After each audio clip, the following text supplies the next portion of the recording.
Shalom jemaat yang terkasih dalam nama Tuhan Yesus. Puji syukur kepada Tuhan yang begitu mengasihi dan baik di dalam kehidupan kita.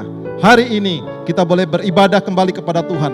Biarlah setiap kita sungguh-sungguh dapat menikmati Tuhan di dalam ibadah pagi hari ini. Biarlah setiap kita dapat mengikuti ibadah ini dari awal, pertengahan, hingga akhirnya.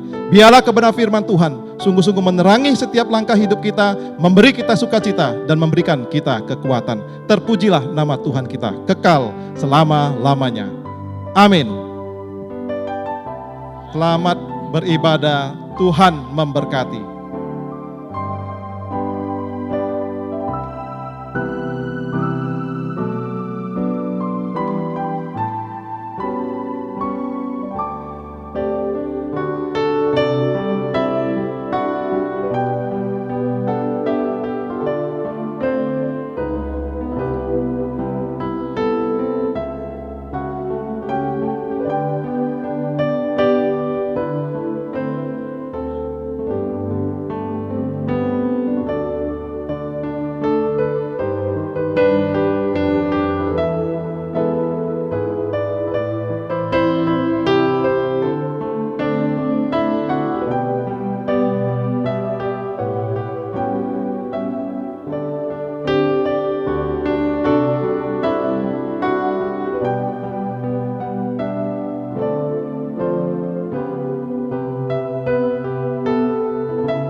Shalom jemaat yang terkasih di dalam Tuhan.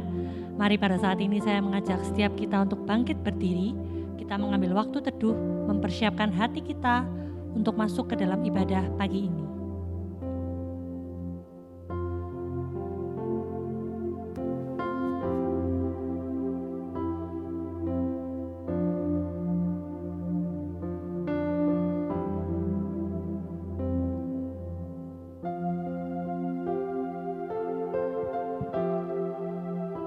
Mari arahkanlah hatimu kepada Tuhan dan beribadahlah kepadanya dengan meyakini bahwa pertolongan kita adalah datangnya dari Tuhan yang menciptakan langit dan bumi dan yang tidak pernah meninggalkan hasil perbuatan tangannya.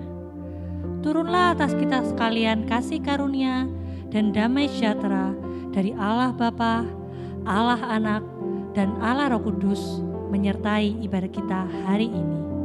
Amin. Sambil tetap bangkit berdiri, mari kita berikan segala kemuliaan hanya bagi Allah Tritunggal. Hormat bagi Allah Bapa.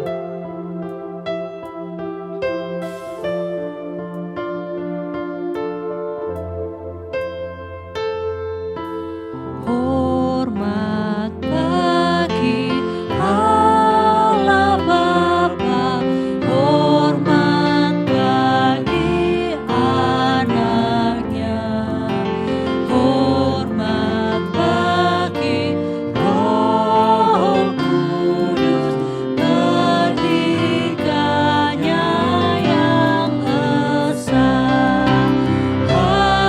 Haleluya,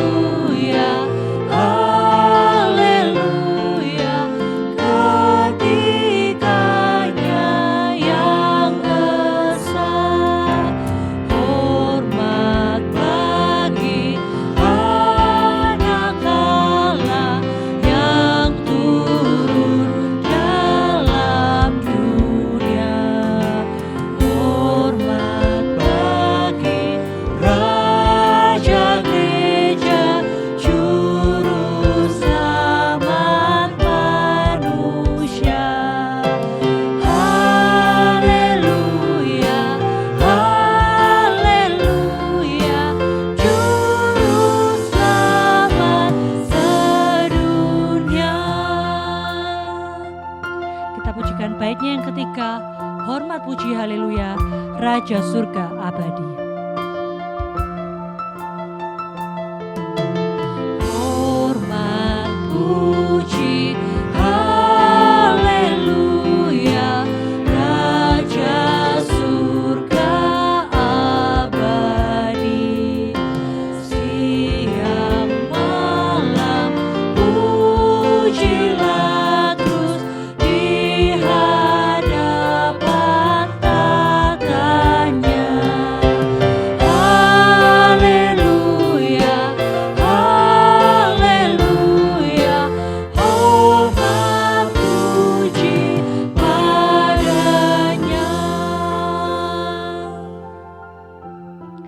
Firman yang Tuhan yang melandasi ibadah kita pada pagi ini terambil dari Mazmur pasalnya yang ke-95, ayatnya yang pertama hingga yang ketiga.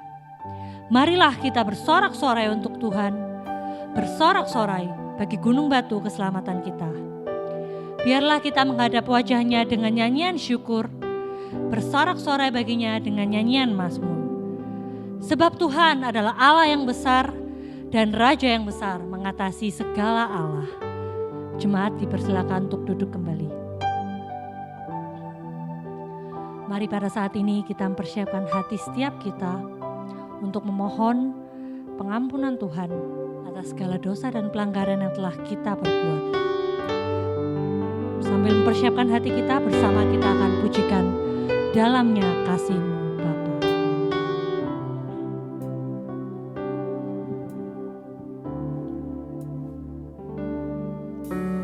Dalamnya Kasih-Mu Bapa, terlebih dari segalanya, pengorbanan yang termulia selamatkanku.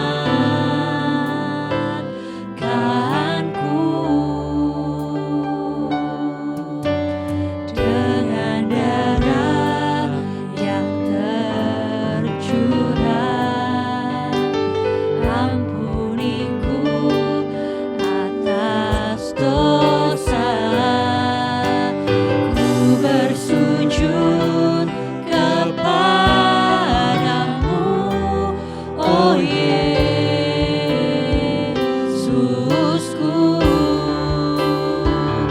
Engkau ku sembah, Kau yang terindah.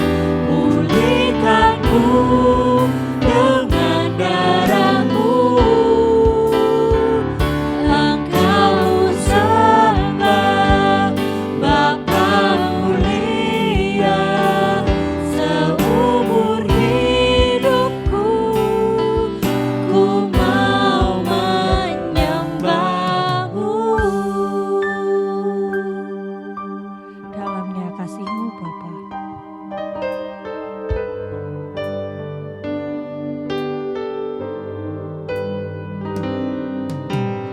Dalamnya kasih-Mu Bapa, terlebih dari segalanya,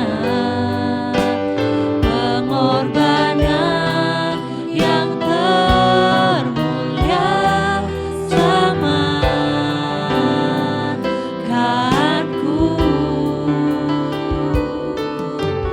Dengan darah yang tercurah, ampuniku atas dosa.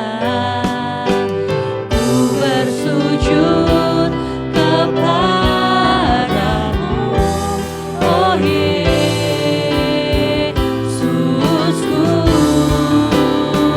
Engkau ku sembah, Kau yang terindah.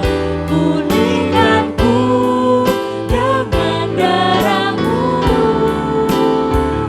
Engkau ku sembah, Bapa mulia, seumur hidupku ku mau menyembah-Mu. Mari saya mengajak setiap kita untuk masuk di dalam doa.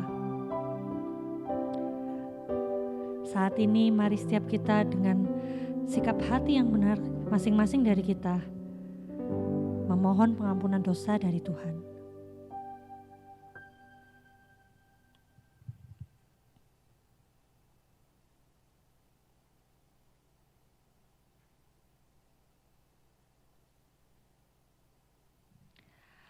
Kami mengucap syukur Tuhan atas segala kasih-Mu, atas kemurahan-Mu di dalam kehidupan setiap kami. Terlebih lagi Tuhan, kami mengucap syukur karena pengorbanan-Mu yang telah menyelamatkan setiap kami. Pada saat ini Tuhan, setiap kami mau datang Tuhan ke hadirat-Mu.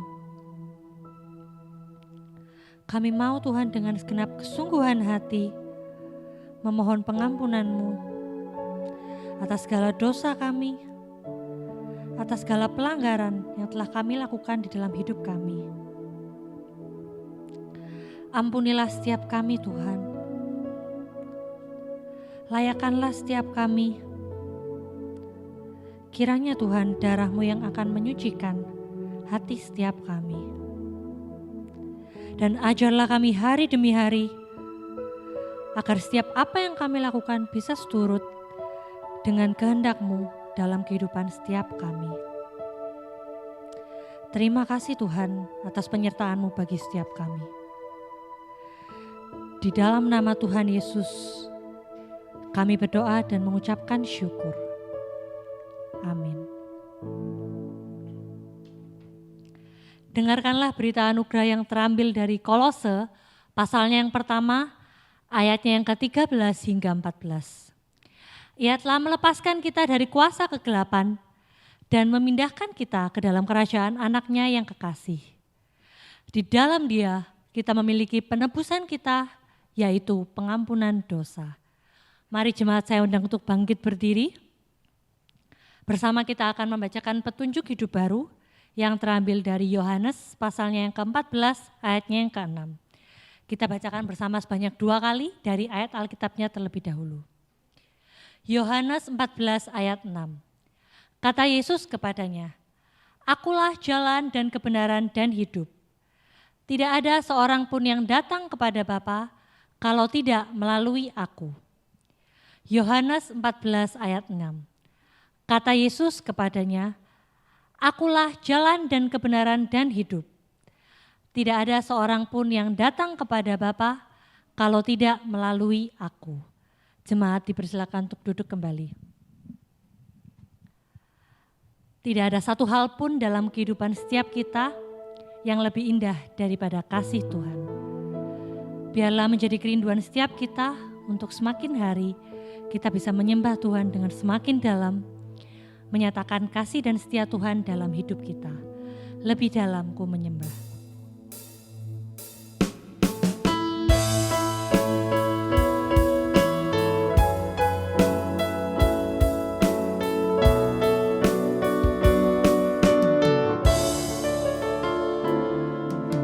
Sungguh besar setiamu, nyata di sepanjang hidupku. Darah-Mu telah layakkan kehidupanku.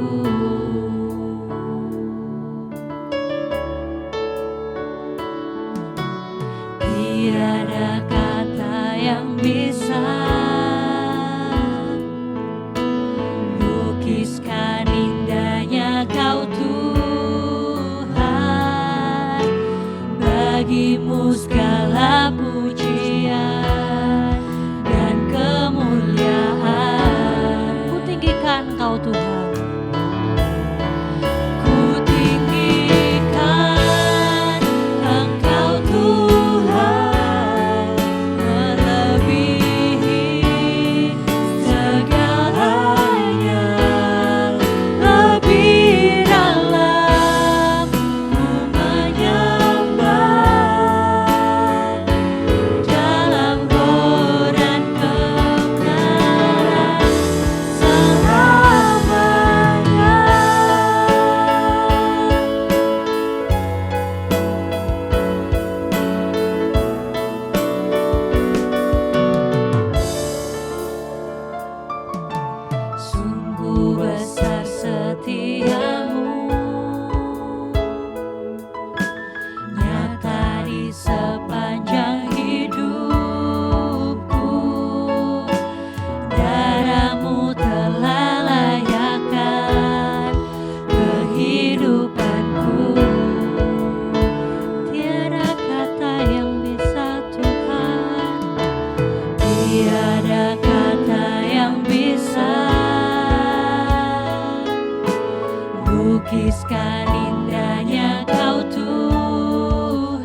kehidupan dari setiap kita tidaklah terlepas dari angin dan badai yang terus menerpa. Tapi satu hal yang sungguh-sungguh kita percaya, bahwa Tuhan Yesus, Dialah adalah Tuhan yang akan selalu menjamin kehidupan setiap kita. Bersama kita pujikan Kau Tuhan yang benar.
Dialah gunung batu kita, kota benteng kita.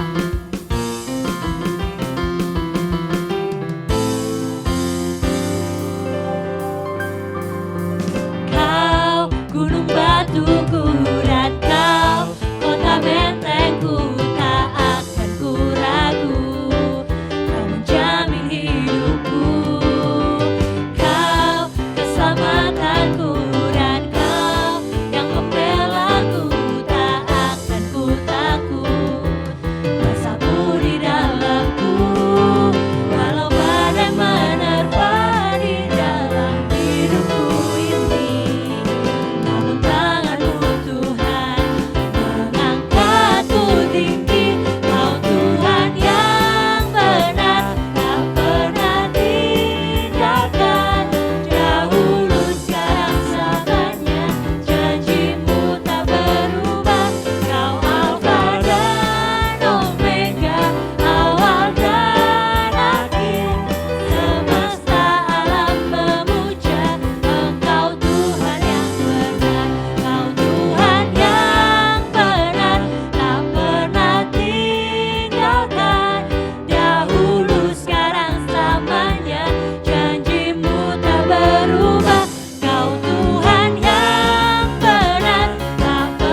Biarlah Tuhan yang akan selalu menjadi kekuatan kita di dalam setiap kehidupan kita.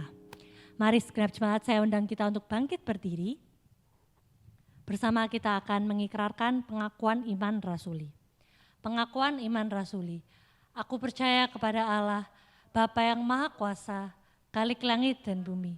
Dan kepada Yesus Kristus, anaknya yang tunggal Tuhan kita, yang dikandung dari Roh Kudus, lahir dari anak darah Maria, yang menderita sengsara di bawah pemerintahan Pontius Pilatus, disalibkan, mati dan dikuburkan, turun ke dalam kerajaan maut. Pada hari yang ketiga, bangkit pula dari antara orang mati, naik ke surga, duduk di sebelah kanan Allah, Bapa yang Maha Kuasa, dan dari sana Ia akan datang untuk menghakimi orang yang hidup dan yang mati. Aku percaya kepada Roh Kudus, gereja yang kudus dan am, persekutuan orang kudus, pengampunan dosa, kebangkitan tubuh, dan hidup yang kekal. Amin. Jemaat dipersilakan untuk duduk kembali. Firman Tuhan mengingatkan setiap kita untuk bisa mempersembahkan hati dan hidup kita sebagai persembahan yang kudus dan berkenan bagi Tuhan. Mari pada saat ini kita siapkan hati setiap kita untuk menjadi bejana yang dapat menerima firman Tuhan dan dapat dibentuk untuk selalu menyenangkan hati Tuhan.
Dipersilakan untuk menyampaikan firman.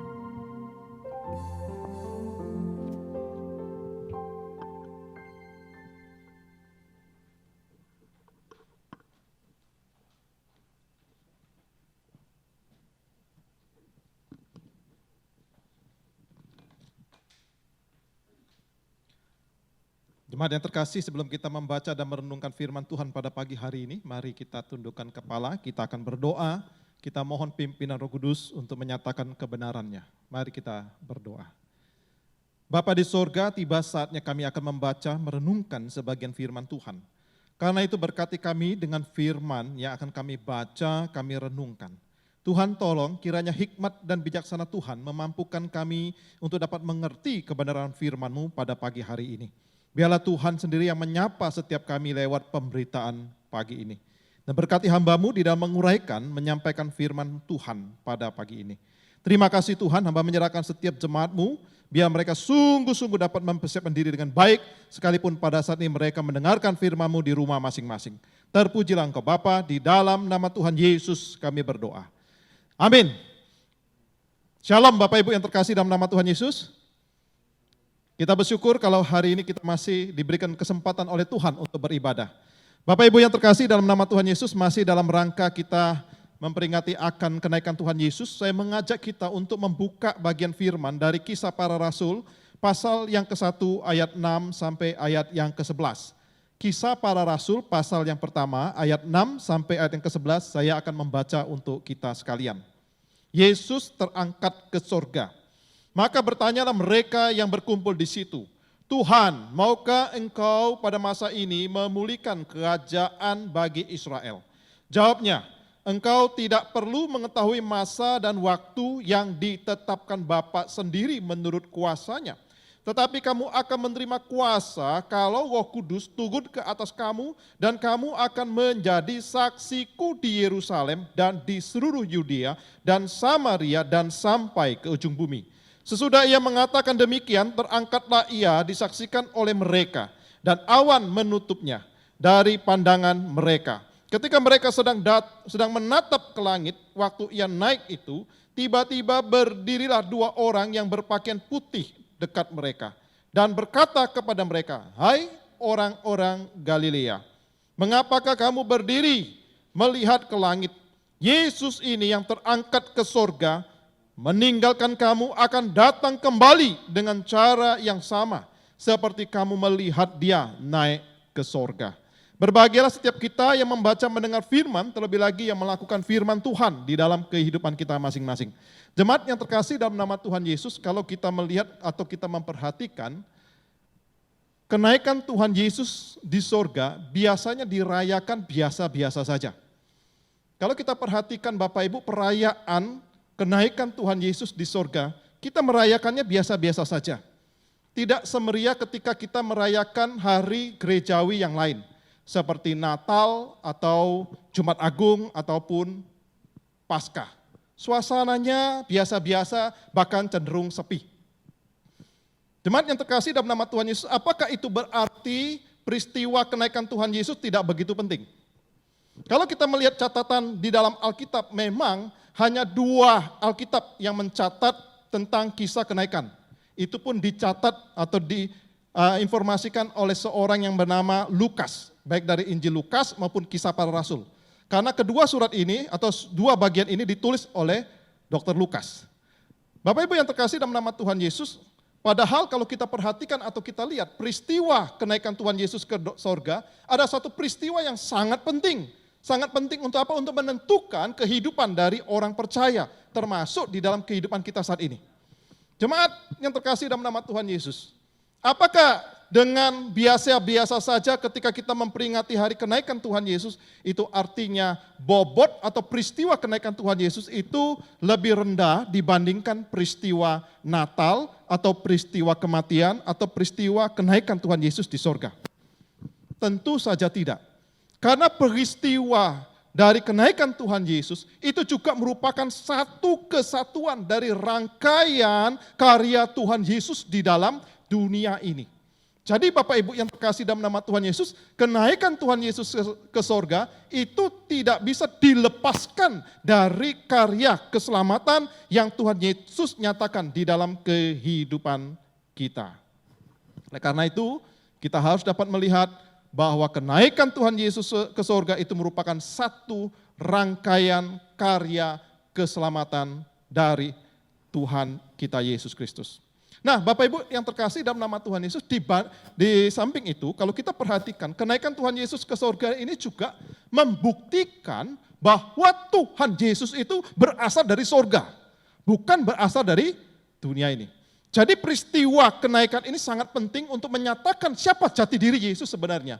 Dia tidak lain adalah Tuhan yang dari sorga, yang turun ke dalam dunia untuk menyatakan keselamatan yang besar dalam hidup kita. Nah, hari ini Bapak Ibu atau pagi ini coba kita akan belajar 2 hal penting berkaitan dengan peristiwa kenaikan Tuhan Yesus. Yang pertama Bapak Ibu yang terkasih, mari kita lihat di dalam bacaan kita tadi, di dalam ayat yang ke-6. Di dalam ayat ke-6 dan ayat yang ke-7, saya akan baca untuk kita. Maka bertanyalah mereka, murid-murid atau mereka yang berkumpul di situ, "Tuhan, maukah engkau pada masa ini memulihkan kerajaan bagi Israel?" Jawabnya, "Engkau tidak perlu mengetahui masa dan waktu yang ditetapkan Bapa sendiri menurut kuasanya." Bapak Ibu yang terkasih dalam nama Tuhan Yesus, yang pertama kita belajar atau kita melihat tentang paradigma hidup atau bagaimana merubah paradigma hidup. Apa itu paradigma? Paradigma itu adalah keyakinan yang kita pegang selama ini. Jadi paradigma itu adalah apa yang kita percaya selama ini, itu yang kita pegang, atau prinsip-prinsip dasar yang kita pegang, sehingga itu membentuk pola pikir kita, ya. Sehingga itu membentuk pola pikir kita. Nah, Bapak Ibu yang terkasih, kalau kita perhatikan dari bacaan ini, kita dapat melihat setelah Tuhan Yesus bangkit dan sebentar lagi Tuhan Yesus pun akan naik ke sorga, bagaimana pandangan para murid Yesus tentang kerajaan Israel? Karena itu di dalam ayat yang ke-6 mereka bertanya kepada Tuhan Yesus. Jadi kita dapat melihat apa menjadi paradigma, apa menjadi pikiran mereka selama ini, yaitu tentang kerajaan Israel. Di dalam ayat 6 itu kita dapat melihat, itulah menjadi paradigma atau pola pikir dari murid-murid Yesus. Mereka berpikiran bahwa Tuhan Yesus itu akan memulihkan kerajaan Israel. Mereka berpikiran bahwa Tuhan Yesuslah yang akan membebaskan mereka dari penjajahan Romawi pada waktu itu. Bapak Ibu yang terkasih, dalam nama Tuhan Yesus, ini menjadi paradigma, ini menjadi pola pikir mereka tentang kerajaan Israel. Padahal Bapak Ibu, ketika Yesus bersama-sama dengan mereka, Tuhan Yesus seringkali menyatakan atau memberitakan atau memberitahukan apa sih yang menjadi visi, misi kehadirannya di dalam dunia ini. Tetapi apa yang ada di dalam kepala murid-murid adalah mereka ingin kehadiran Yesus di dalam dunia ini untuk apa? Memulihkan Israel dari penjajahan, melepaskan Israel dari penjajahan Romawi. Bapak Ibu coba lihat, tentu saja paradigmanya sangat berbeda. Apa yang menjadi paradigma mereka selama ini dengan apa yang menjadi paradigma Allah. Apa yang menjadi kehendak Allah. Apa yang menjadi rencana Allah. Sangat bertolak belakang. Jadi dapatlah kita melihat bagi para murid, mungkin juga kita hari ini, yang paling penting adalah dalam tanda petik adalah, ya, yang paling penting bagi saya, bagi para murid adalah kerajaanku. Ya, bukan kerajaan Allah. Bapak Ibu perhatikan, ya. Jadi yang penting bagi murid adalah kerajaanku, bukan kerajaannya Allah. Yang mereka pikirkan adalah kerajaanku, bukan yang mereka pikirkan apa yang menjadi kehendak kerajaan Allah. Bapak Ibu coba perhatikan, inilah yang harus kita perhatikan baik-baik di dalam kehidupan kita. Ya, apa yang menjadi kerajaan Allah atau apa yang menjadi kerajaanku? Apa yang menjadi idealisme kita, Bapak Ibu, belum tentu cocok dengan apa yang Allah kehendaki, dengan apa yang Allah rencanakan. Apa sih idealisme itu? Idealisme itu apa yang kita pikirkan, apa yang kita cita-citakan. Ya, yang kita cita-citakan, yang kita rindukan, yang kita pegang sampai hari ini. Seperti murid-murid ataupun orang Israel. Ya, idealisme mereka adalah bahwa Israel itu harus merdeka. Israel itu harus lepas dari penjajahan. Idealisme. Itu menjadi idealisme mereka, itu yang mereka menjadi apa yang mereka pikirkan. Ya, mereka harus menjadi bangsa yang merdeka. Kenapa? Karena kami ini umat Allah. Karena kami adalah pilihan Allah. Tidak boleh dijajah. Ini menjadi idealisme para murid. Nah, mungkin dalam hidup ini kita juga punya idealisme, Bapak Ibu. Ya, punya idealisme masing-masing. Memang kelihatan idealismenya baik, tapi belum tentu cocok dengan apa yang Tuhan kehendaki. Bahkan kalau kita perhatikan realita yang kita hadapi dalam hidup ini, ada banyak hal yang terjadi seringkali tidak sesuai dengan harapan ataupun cita-cita kita. Karena itu jemaat, mari kita belajar.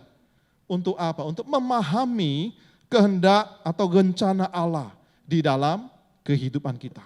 Jadi kita harus belajar Bapak Ibu bagaimana memahami kehendak Allah di dalam kehidupan kita. Apa sih rencana Allah di dalam kehidupan kita? Jemaat yang terkasih dalam nama Tuhan Yesus, kalau kita lihat sejak munculnya Corona atau COVID-19, itu merubah banyak segi di dalam kehidupan kita. Merubah banyak segi di dalam kehidupan banyak orang, ya. Semua dibuat serba terbalik. Ketika sesuatu dibuat serba terbalik tentu tidak nyaman bagi kita Bapak Ibu. Ketika segala sesuatu merubah pola pikir kita, ya, paradigma kita, idealisme kita, tentu membuat kita merasa tidak nyaman. Bapak Ibu coba perhatikan, coba kita lihat. Sekarang kalau kita lihat bekerja biasanya di luar rumah, tapi sekarang bekerja harus di dalam rumah. Anak-anak juga demikian, sekolah harusnya di tempat sekolah, tapi sekarang mereka sekolah di rumah. Kalau dulu mungkin kita jarang cuci tangan, tapi sekarang kita harus rajin cuci tangan. Saking seringnya cuci tangan, Bapak Ibu lihat tangan saya sampai berkerut Bapak Ibu ya, dan kering-kering ya. Mungkin tangan Bapak Ibu juga begitu. Sekarang kalau setiap keluar rumah, pulang, kita juga disuruh mandi. Pergi kemana-mana kita juga sekarang harus pakai masker. Bapak Ibu yang terkasih, masih banyak sekali yang merubah ya dalam kehidupan kita. Dan itu ketika merubah segala sesuatu itu tentu akan mengganggu kenyamanan kita. Jadi ketika segala sesuatu terbalik Bapak Ibu tentu membuat kita menjadi tidak nyaman. Merubah cara pandang, merubah paradigma hidup. maupun kebiasaan-kebiasaan kita. Tentulah hal yang tidak mudah. Merubah cara berpikir, merubah kebiasaan-kebiasaan kita Bapak Ibu, tentulah bukan hal yang mudah. Karena setiap kita itu punya cara pandang sendiri, ya, punya kebiasaan sendiri yang memang sudah terbentuk di dalam kehidupan kita. Terbentuk mungkin lewat kebiasaan-kebiasaan kita, ya. Bisa saja cara berpikir kita, bisa saja kebiasaan kita itu terbentuk oleh karena kebiasaan. Bisa juga oleh karena pengaruh lingkungan. Bisa juga karena keluarga. Terbentuk oleh karena keluarga. Dari kita kecil sampai kita seusia sekarang terbentuk sedemikian rupa. Bisa dirubah sedemikian. Bisa juga terbentuk oleh karena sekolah maupun di dalam kehidupan masyarakat. Bapak Ibu, tentu kita semua ingin badai corona ini segera berlalu. Tapi ternyatanya masih belum berlalu. Lantas apakah kita harus marah? Lantas apakah kita harus kecewa kepada Tuhan dan marah-marah kepada Tuhan? Mari kita belajar untuk melihat maksud Tuhan.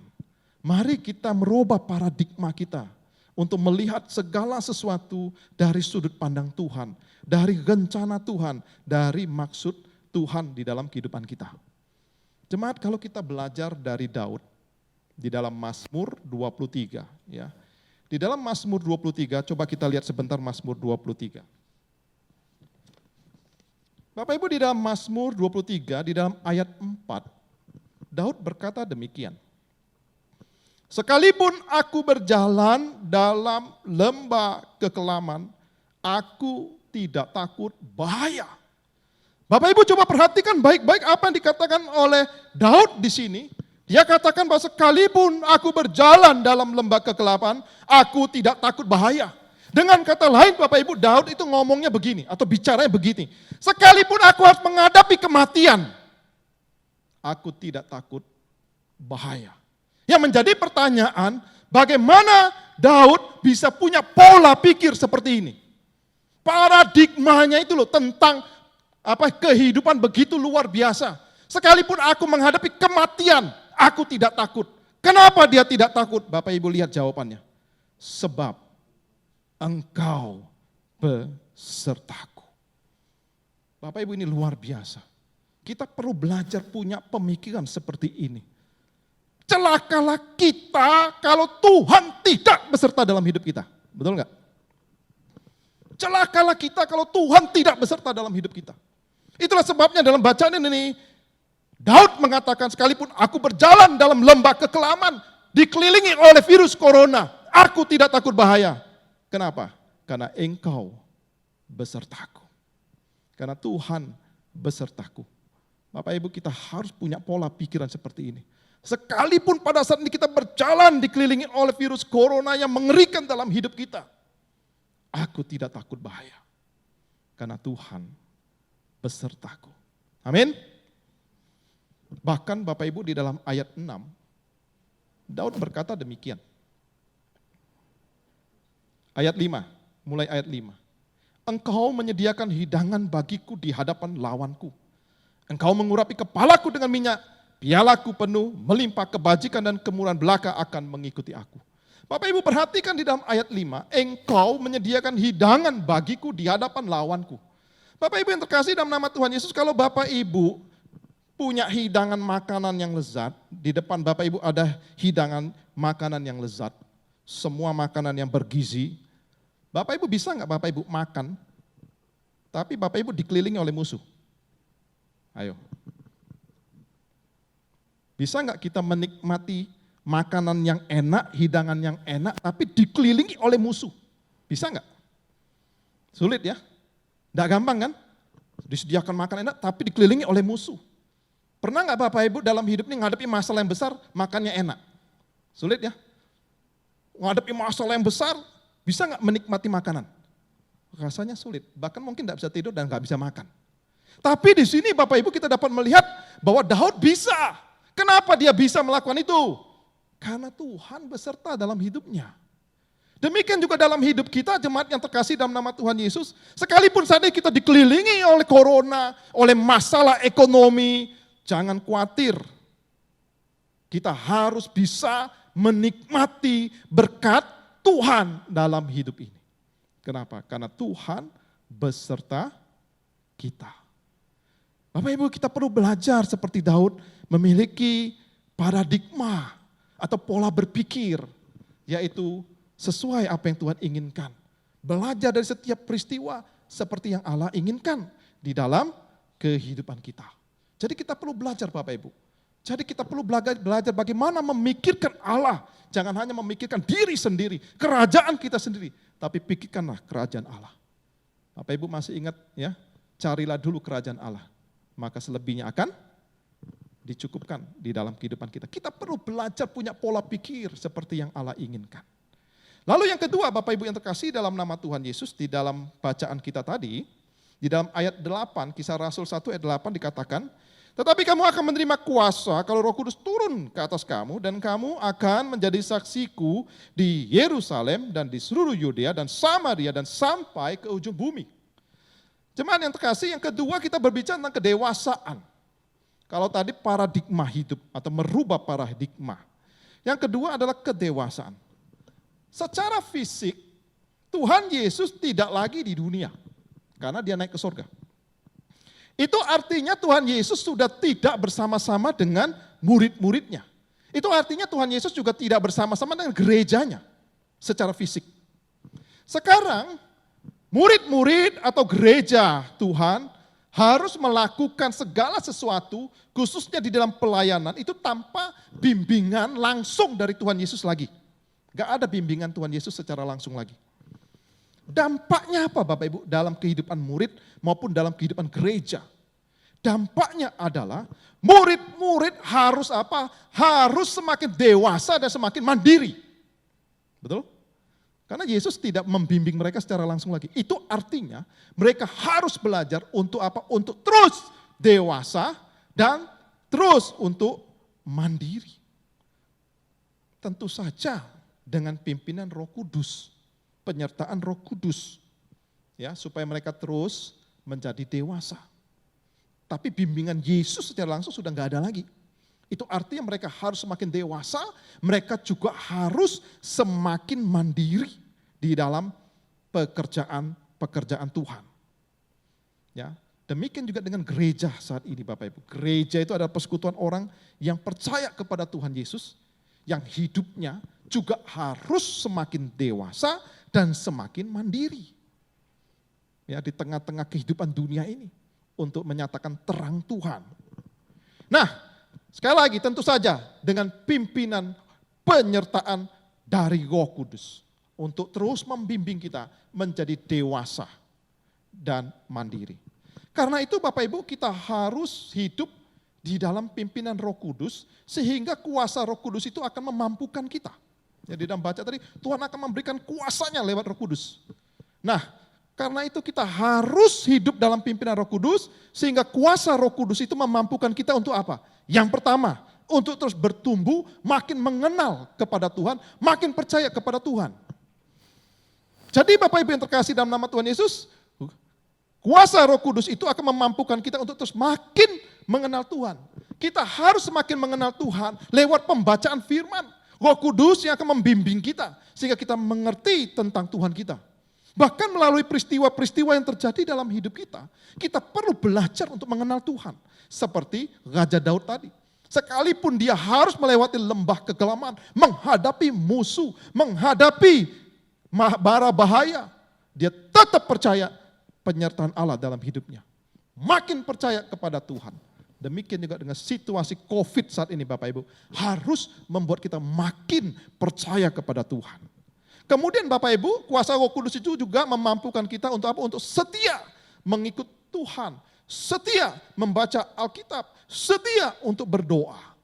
Jadi orang yang sungguh-sungguh dipimpin oleh Roh Kudus, Bapak Ibu, dia diberikan kekuatan untuk apa? Untuk setia dalam mengikut Tuhan, sekalipun dalam hidup ini menghadapi pergumulan yang berat, menghadapi masalah yang berat, menghadapi apapun. Tuhan akan memberi dia kekuatan untuk menghadapinya. Karena ada Roh Kudus di dalam kehidupannya. Itu juga yang membuat dia setia membaca Alkitab, tidak malas. Maupun berdoa kepada Tuhan. Kemudian Bapak Ibu yang ketiga, kuasa Roh Kudus itu juga memampukan kita untuk apa? Untuk semakin mengasihi Tuhan dan sesama. Kuasa Roh Kudus itu yang memampukan kita untuk semakin mengasihi Allah dan juga mengasihi sesama kita. Yang membuat kita dapat peduli kepada orang lain. Yang membuat kita dapat memperhatikan orang lain. Seperti di dalam kondisi saat ini Bapak Ibu, saya bersuka cita, saya senang. Banyak gereja-gereja Tuhan saat ini yang peduli kepada orang lain. Yang memberi kepada orang lain. Kita juga perlu belajar. Untuk apa? Untuk dapat menjadi berkat bagi orang lain. Karena Roh Kudus ada di dalam hidup kita. Yang memampukan kita untuk mengasihi Tuhan dan mengasihi sesama kita. Kemudian Bapak Ibu, kuasa Roh Kudus juga memampukan kita untuk apa? Untuk melayani dan bersaksi. Memberitakan Injil Kerajaan Allah. Di dalam ayat 8 dikatakan, kamu akan menjadi saksiku. Perkataan ini adalah perkataan Tuhan Yesus langsung kepada murid-muridnya dan tentu saja juga kepada kita hari ini. Karena sebentar lagi Tuhan Yesus akan naik ke surga. Maka tiba saatnya murid-murid itu harus apa? Harus bekerja dan berkarya bagi pekerjaan Tuhan di dalam dunia ini. Bekerja dan berkarya bagi pekerjaan Tuhan. Tuhan Yesus akan naik ke surga. Kini saatnya para murid maupun gereja, yang disebut gereja adalah kita semua Bapak Ibu, itu harus menjadi saksi Tuhan di dalam dunia ini. Terlebih di dalam kondisi sekarang ini Bapak Ibu merupakan kesempatan bagi kita untuk memberitakan atau menjadi saksi Tuhan bagi orang-orang yang ada di luar sana. Menjadi saksi Tuhan Bapak Ibu di dalam kehidupan kita untuk menjadi berkat bagi orang lain. Bagaimana dengan kehidupan kita? Sudahkah kita bersaksi? Bapak Ibu percayalah, Roh Kudus yang memberi kita kuasa untuk bersaksi. Seringkali kita tidak percaya diri. Ya, seperti renungan yang saya bagikan beberapa waktu yang lalu kepada Bapak Ibu. Ya, seringkali mungkin kita tidak percaya diri untuk bersaksi.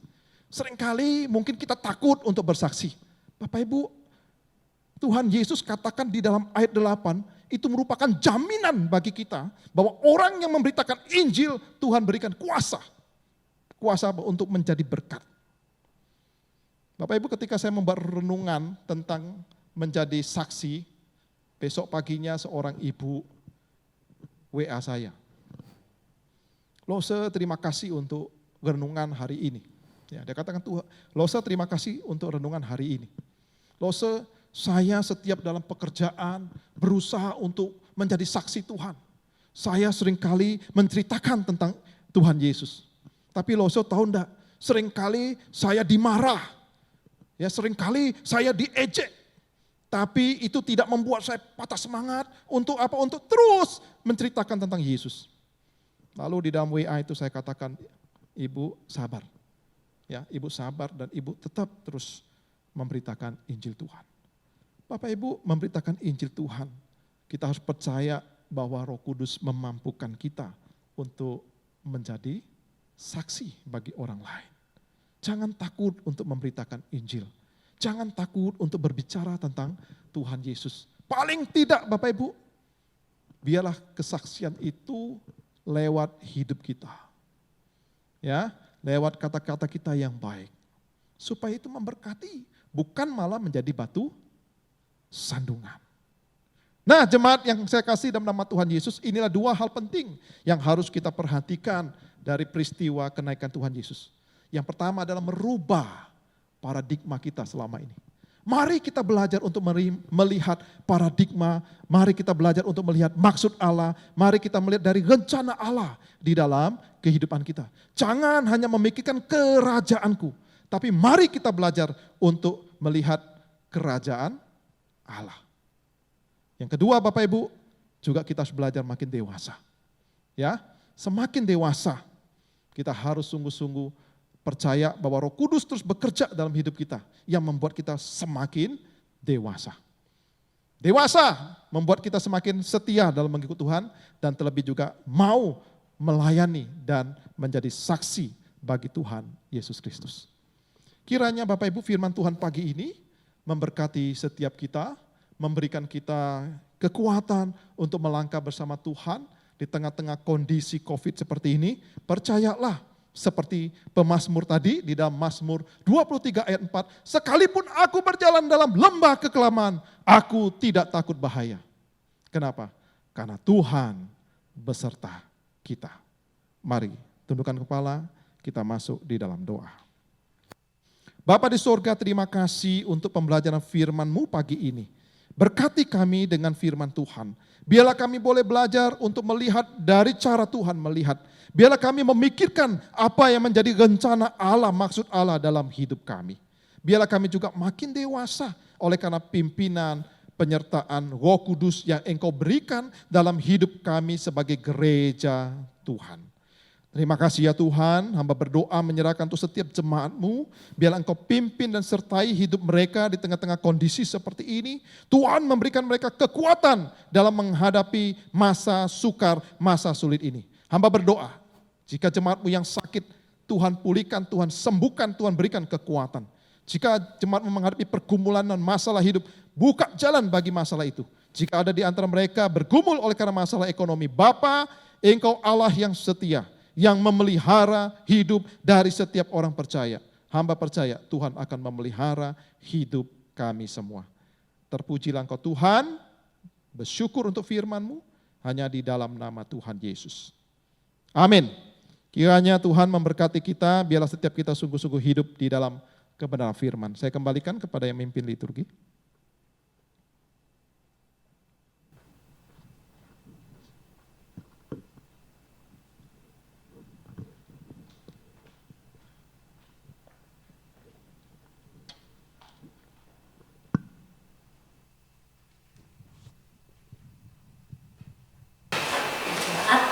Saat ini kita akan bersama berdoa untuk persembahan yang telah kita berikan. Minta dengan kasih saudara Riki untuk memimpin kita di dalam doa. Terima kasih Tuhan, kalau kamu sudah menanggung sebagian dari firman-Mu Tuhan, dan kamu sudah berikan persembahan Tuhan yang terbaik dari apa yang bisa kami berikan kepada Engkau Tuhan. Bila setiap persembahan yang kami berikan ini Tuhan, bisa berguna bagi bangsa negara Tuhan, bagi orang-orang sekitar kami yang membutuhkan juga Tuhan. Dan biarlah Engkau juga memberikan hikmat, kebijaksanaan Tuhan pada seluruh pengurus Tuhan maupun majelis Tuhan untuk bisa memakai persembahan ini menjadi korban yang harum di hadapan Engkau Tuhan, untuk bisa menjadi berkat buat orang di sekitar juga Tuhan. Terima kasih Tuhan, terima kasih. Dan kami juga selalu berdoa juga untuk setiap kami Tuhan yang sudah mendengarkan firman-Mu, bela dari firman-Mu ini sungguh-sungguh menguatkan setiap kami, menguatkan setiap hidup kami, untuk kami bisa benar-benar menjadi pelaku firman-Mu yang lebih baik lagi Tuhan. Terima kasih Tuhan, terima kasih. Inilah suruh dan doa kami perolehkan yang di dalam nama-Mu Tuhan. Haleluya, amin. Amin. Pada saat ini kita juga akan bersama berdoa untuk doa syafaat. Ada 3 pokok doa yang akan kita doakan bersama pada pagi hari ini. Yang pertama, kita mau bersama berdoa untuk pertumbuhan iman dari setiap jemaat GKT Nazaret Pondok Indah, supaya dalam segala kondisi yang sedang kita hadapi, kita terus bersandar kepada Tuhan. Yang kedua, kita mau berdoa untuk jemaat yang sedang lemah tubuh, yang sedang sakit, kita bisa doakan bersama secara khusus supaya Tuhan yang kasih kekuatan, supaya Tuhan yang akan sembuhkan. Dan yang ketiga, kita mau bersama berdoa untuk situasi Indonesia tentunya yang masih di tengah pandemi corona ini. Kiranya Tuhan yang berkati agar terkendali, Tuhan berikan hikmat kepada setiap pemimpin yang membuat strategi-strategi untuk penanganan, dan juga berdoa untuk tenaga-tenaga medis yang berada di garis terdepan dalam penanganan pandemi ini. Mari bersama kita berdoa. Tuhan Allah Bapa kami yang bertata dalam kerajaan surga, kami mengucap syukur atas kesempatan yang masih Engkau berikan kepada setiap kami untuk kami bisa berdoa pada pagi hari ini. Tuhan, pada saat ini kami berdoa ya Tuhan untuk pertumbuhan iman dari setiap jemaat di tempat ini. Kami serahkan semuanya ke dalam tangan-Mu ya Bapa. Engkau yang tahu kerinduan hati setiap kami, Engkau yang tahu keinginan setiap kami Tuhan. Kiranya Engkau yang akan senantiasa membentuk kami supaya bisa semakin serupa dengan gambar-Mu Tuhan. Tuhan, Kau tolong Tuhan agar dalam hari demi hari yang kami lewati, kami selalu senantiasa bisa melakukan apa yang seturut dengan kehendak-Mu Tuhan, menjadi garam dan terang-Mu dalam kehidupan dunia ini. Tuhan juga tolong Tuhan di tengah segala keputusasaan yang mungkin melanda dunia, Biarlah kami tetap percaya Tuhan, biarlah kami tidak khawatir karena kami tahu Tuhan Engkaulah satu-satunya Tuhan, gunung batu kami dan kota benteng kami yang akan selalu melindungi setiap kami. Tuhan, pada saat ini kami juga mau berdoa Tuhan untuk setiap jemaat yang mungkin sedang sakit atau sedang mengalami lemah tubuh. Tuhan, kiranya Engkau yang akan jamah Tuhan satu persatu, Tuhan yang akan sembuhkan satu persatu ya Tuhan, surut dengan kehendak-Mu Tuhan. Tuhan juga tolong Tuhan berkati segenap keluarga yang merawat Tuhan, agar Engkau berikan kekuatan, Engkau berikan kesabaran ya Bapak, agar bisa bersama-sama melewatinya ya Tuhan. Tuhan, Kau tolong berikanlah kekuatan ya Tuhan, Tuhan Kau tolong agar di tengah kesulitan yang dihadapi, di tengah kondisi kesehatan yang dihadapi Tuhan, kami tidak putus harapan Tuhan, dan kami tetap percaya sepenuhnya kepada-Mu Tuhan. Kami percaya Engkau adalah dokter dari segala dokter, kami percaya bahwa Engkau sanggup untuk melakukan segala sesuatu. Tuhan, kami juga mau berdoa Tuhan untuk pandemi COVID-19 yang saat ini Tuhan masih mewabah di Indonesia Tuhan, dan grafiknya belum menunjukkan tanda-tanda akan turun ya Tuhan. Tuhan, kami mau Tuhan serahkan semuanya ke dalam tangan-Mu ya Tuhan.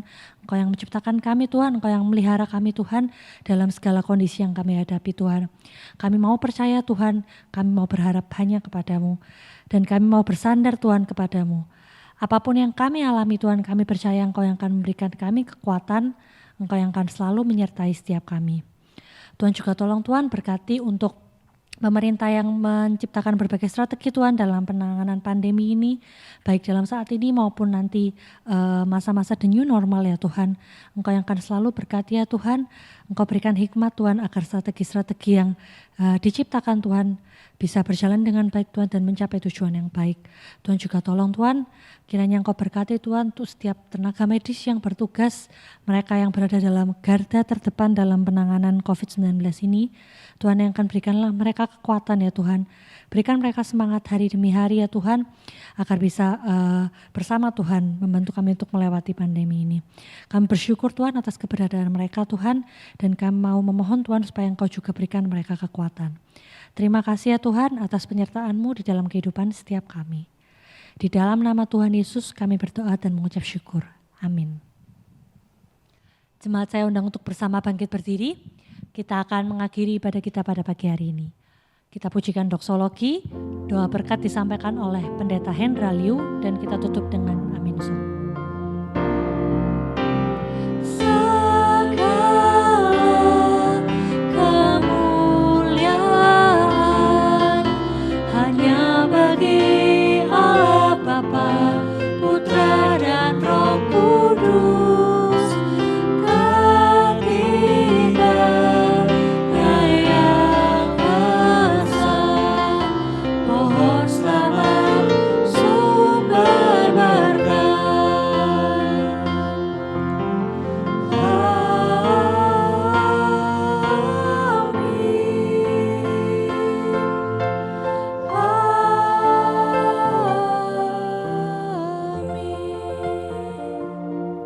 Jemaat yang terkasih, biarlah firman Tuhan boleh mengingatkan setiap kita untuk belajar memiliki paradigma Allah. Cara berpikir yang Tuhan kehendaki. Kita belajar seperti Raja Daud. Sekalipun aku berjalan dalam lembah kekelaman, aku tidak takut bahaya karena Tuhan menyertai. Tetapi bukan berarti Daud tidak memperlengkapi diri Bapak Ibu. Ketika dia melawan Goliat, dia tetap memegang senjata. Dan dia akan melakukan apa yang menjadi bagian dari dirinya. Dan dia percaya Tuhan akan melakukan apa yang menjadi bagian Tuhan di dalam kehidupannya. Oleh karena itu kita juga harus memperlengkapi diri kita dengan baik. Terlebih memperlengkapi diri kita dengan firman Allah yang menjadi senjata dan kekuatan dalam menghadapi apapun di dalam hidup ini. Mari Bapak Ibu arahkan hatimu kepada Tuhan. Bapa pencipta langit dan bumi, memberkatimu, mencukupkan segala kebutuhan dan keperluanmu, memelihara hidupmu dan memberi engkau kesehatan dan kekuatan. Ia senantiasa akan melindungi engkau dan menghindari engkau dari segala mara bahaya apapun. Tuhan Yesus menyinari engkau dengan wajah-Nya dan memberi engkau kasih karunia. Allah Roh Kudus menghadapkan wajah-Nya dan memberi engkau damai sejahtera. Ia senantiasa akan memimpin dan menyertai hidupmu dari sekarang sampai selama-lamanya. Amin.